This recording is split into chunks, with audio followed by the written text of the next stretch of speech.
This is me, Jabra, with more Old Testament and chapter 38 of the amazing book of Genesis. Now, this is the story of Judah and Tamar, but the title of the video that I chose is Joseph's Saga Part 2. Now, this is a part of Joseph's Saga because remember, as I said in the earlier segment, imagine a chessboard. We have 11 pawns or 11 pieces that need to be eliminated so that one piece remains, or 12 pieces with one piece we want to remain standing, and that's Joseph. Judah is the last one.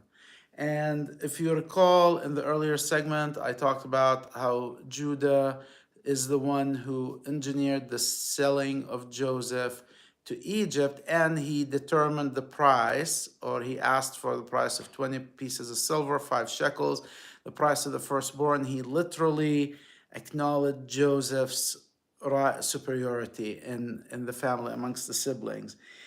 But he gets his own chapter for many reasons that will become apparent by the time I'm done here. But the chapter starts with more nipping at his character, making sure that we understand that he is, despite of everything, he's not gonna rise to any, he's not gonna get the prominence from Joseph. So Judah starts by going away from his brethren, and he goes to an Adlamite whose name is Hira, and there he sees the daughter of a Canaanite, and his name is Shu, and he marries her. Now, remember, the Hebrews, the Jews, did not, the sons of Jacob, had a thing about marrying a Canaanite, and here is Judah marrying a Canaanite. So, mistake number one: if you're a son of Jacob, if Isaac is your grandfather, this is mistake number one. And then he gets a son. His name is Ir, and Ir.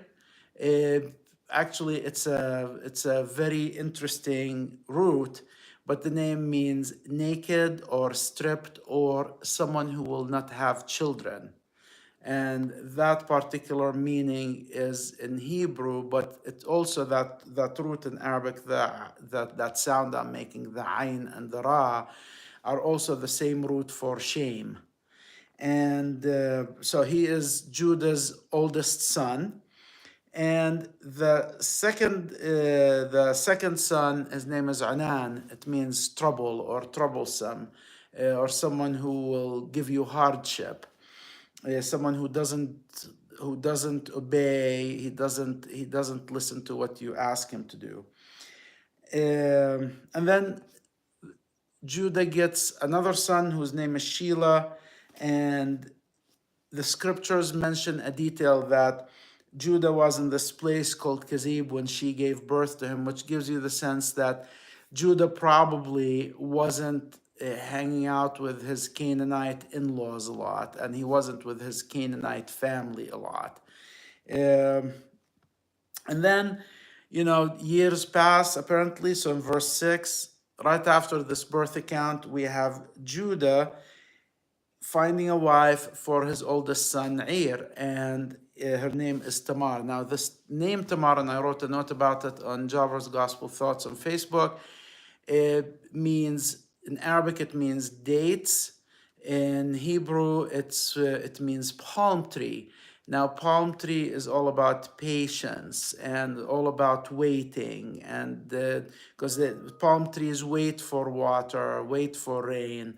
They have all these tricks that to preserve water. Their leaves, they have the wax in the leaves to preserve water from evaporating, and all kinds of things. So her name is Tamar, and these names are related to how she will behave in this story. Now, Ir, the oldest, it tells us in verse 7, he was just a bad person. Just says he was bad. He was bad before God, and just God kills him. He takes him away.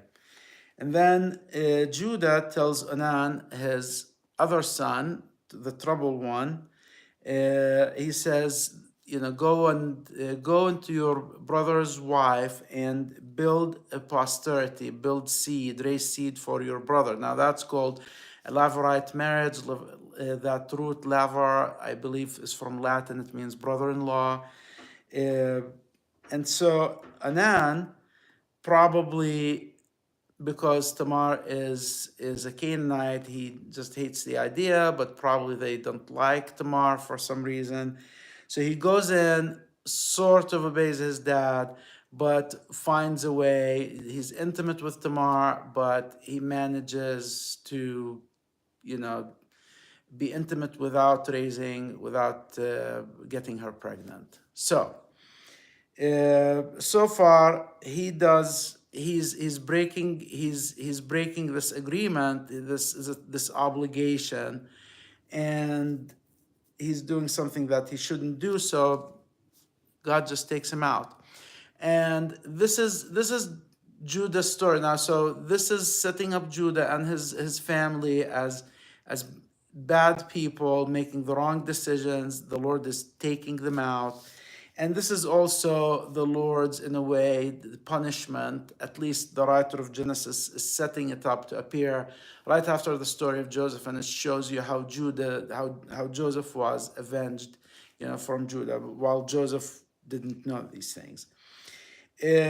Now, Judah asks Tamar, sends Tamar back to her father's house until Sheila is old enough to marry her and raise a seed for his brother with her. And so Tamar obeys and leaves. Now, this is a very difficult situation for a woman. She's still, even though her husband is dead, her original husband is dead, her relationship with the house of Judah is not ended. There is no divorce. There is no separation. She's still a part of the house of Judah.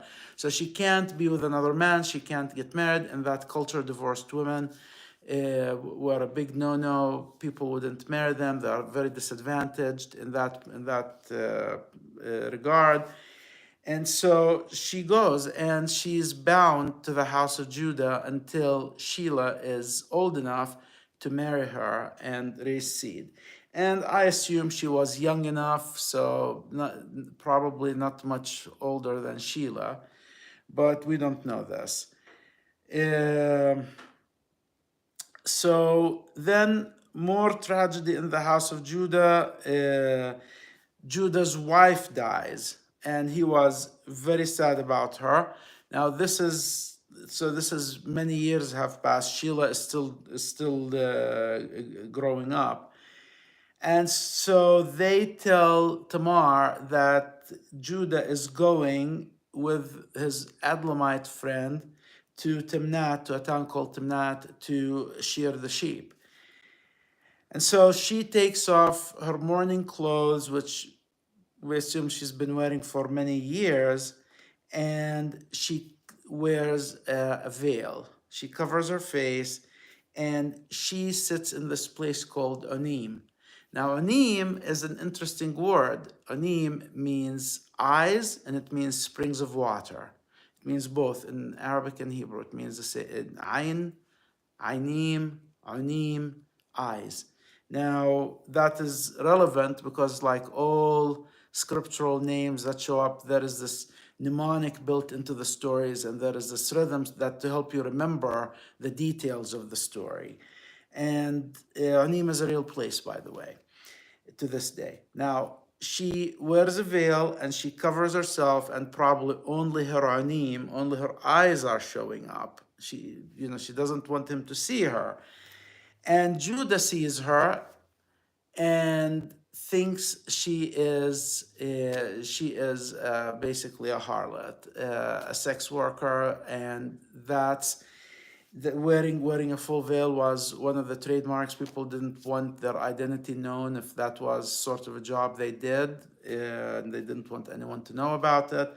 And she sat on the side of the road, and Judah is tempted. He didn't know it was his daughter-in-law, and so he starts bargaining with her for a price for her services. And she asks for a kid, a sheep. And that is also symbolic because all Tamar wanted from the house of Judah is a kid. All she wanted was a child. And so that's her price. But Judah doesn't have it, so he gives her the equivalent of his credit card, an ID. He gives her a seal, his stick, which is probably like a gentleman's stick, something fancy, something good, and he gives her a shawl, and he keeps her. She keeps it as leverage until the sheep comes back. But Tamar is smart, and she has other ideas. She will use them in a different way. And so he goes into her, and again, he's intimate with her. And once it's done, she takes off the veil, she wears her mourning clothes, and she's gone. 3 months later, notice the number 3 here. They come to Judah and they say, your daughter-in-law Tamar is pregnant. She's broken her vows. So he basically, I jumped in the story. I'm sorry, I apologize. One of the risks of recording live. Now, Judah goes back, sends her the kid, but she is no longer in that location. He asks, and they say there was no harlot sitting here. And he decides to just cover up the scandal. He's not gonna raise anything. He just decides the seal, the shawl, and the stick, that's not a big deal. And he goes. And that's when 3 months later, people come to him and say she's pregnant. So he orders that she is brought to be burned. That was the rule. This is sort of like an honor killing. Again, very sad, bad tradition, bad culture. And they go to her to bring her in, but she says, take these things, the seal, the stick, the shawl, to my father-in-law. It tells him, I was impregnated by the owner of these. And Judah says, sees these, he sees the seal, he sees the shawl and the stick, and he says, Tamar was right and I was wrong. She was, I don't know what a good superlative would be, but literal translation, Tamar was more right than me, or righter than me in a way. Righter, it's not a word, but that's the literal translation. Now notice what happens next. Tamar is pregnant with twins. Go back to the story of Jacob and Esau. She's a Canaanite. She's pregnant, and she has two boys. One of them comes out. His name is Perez, which means breach, and then the other son. So he stretches his hand out first, and the nurse helping with the delivery ties his finger to establish his birthright, ties a crimson thread around his finger, but then his hand goes in. His other brother Faras comes out, and then Perez comes out, and that's it. Now, why is this story important? Many reasons. First, Judah is now established as someone who is not worthy to be a successor to Jacob. Joseph is the most righteous. His rights as the first in the family are established. He earns his tunic. He earns that. Now we know why his father loved him more than everyone else, or we will know as the story goes, but he's being established here. But Tamar, Perez, is an ancestor of King David and an ancestor of the Savior.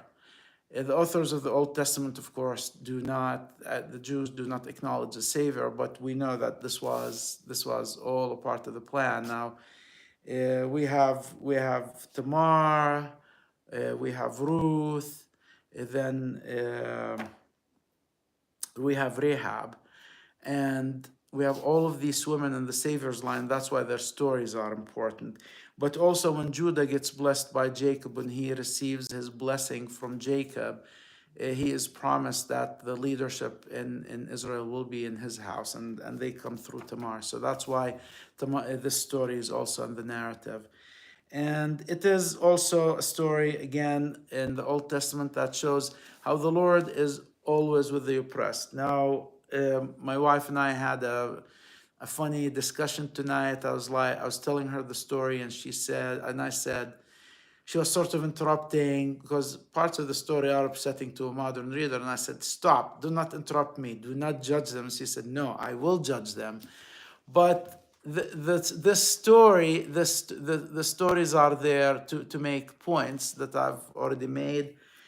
But Tamar here it's obvious to the reader that the Lord is with her. She is being blessed. Now she uses trickery and things that we might not approve of. Judah behaves in ways we might not approve of, but it's all to show that the Lord is with the oppressed. He blesses the oppressed.